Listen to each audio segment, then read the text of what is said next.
bersama saya Dr. Rocky.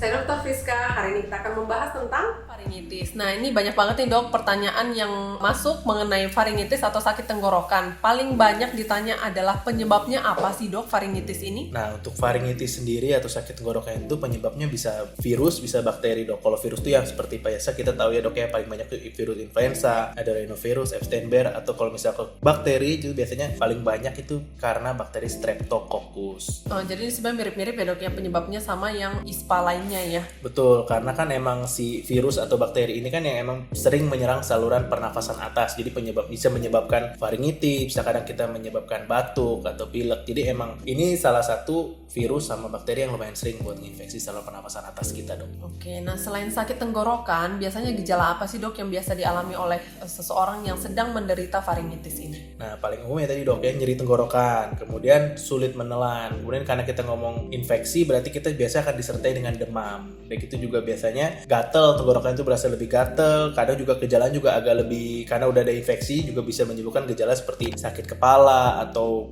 jadi badan pegel-pegel semua. Dan gitu leher juga pegel. Jadi ada pembengkakan juga kadang di leher. Kalau misalnya terjadi infeksi yang cukup serius ya dok ya, bisa teraba pembengkakan, ditekan juga sakit. Jadi gejalanya cukup banyak ya dok ya. Apakah si faringitis ini akan selalu menyebabkan suara serak nggak sih dok? Kadang-kadang ada tuh, maksudnya orang lagi sakit tenggorokan kadang lama-lama malah suaranya jadi serak. Nah, suara serak itu biasa terjadi kalau infeksinya sudah semakin dalam dan sudah mengenai bagian dari laring dok. Karena kan di laring itu terletak adanya pita suara, jadi baru biasa suaranya serak. Jadi kalau faringitis aja biasa sih belum tentu disertai dengan suara serak. Jadi bisa nggak sih dok kayak kita berasumsi gitu, sebenarnya kalau dia udah mencapai laring dan bikin suara serak, berarti dia ibaratnya lebih, dalam tanda kutip ya, lebih parah dibandingkan kalau cuma sakit tenggorokan doang. Bisa dok, karena kan itu berarti infeksinya sudah menjalar lebih jauh ya dibandingkan dari si faring aja.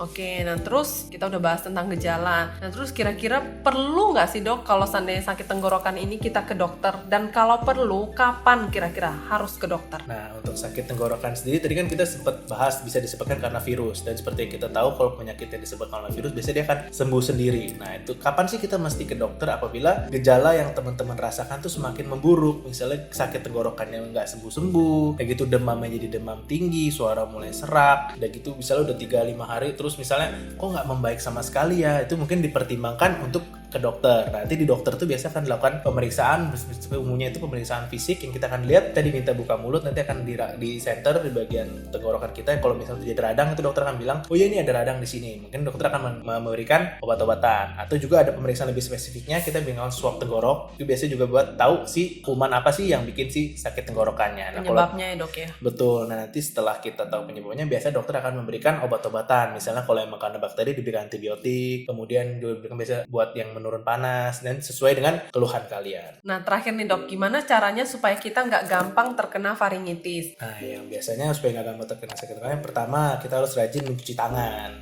supaya nggak nempel tuh bakteri sama virus di tangan kita. Kedua, jangan suka tukar-tukaran alat makan. Kemudian yang ketiga, kalau misalnya kita batuk atau bersin, itu sangat disarankan untuk menutup dengan tangan kita supaya nggak menularkan ke orang-orang lain juga. Dan yang terakhir, hindari merokok. Dan kalau misalnya ada teman atau orang sekitar kalian yang lagi mengalami faringitis, lebih baik disarankan untuk menjaga jarak untuk menghindari penularan dari infeksi tersebut. Oke, sekian pembahasan kita tentang topik hari ini. Jika ada yang masih belum jelas, boleh langsung komen di bawah atau langsung DM kita ke Instagram @kamidokter Indonesia. Saya Dr. Friska. Saya Dr. Rocky.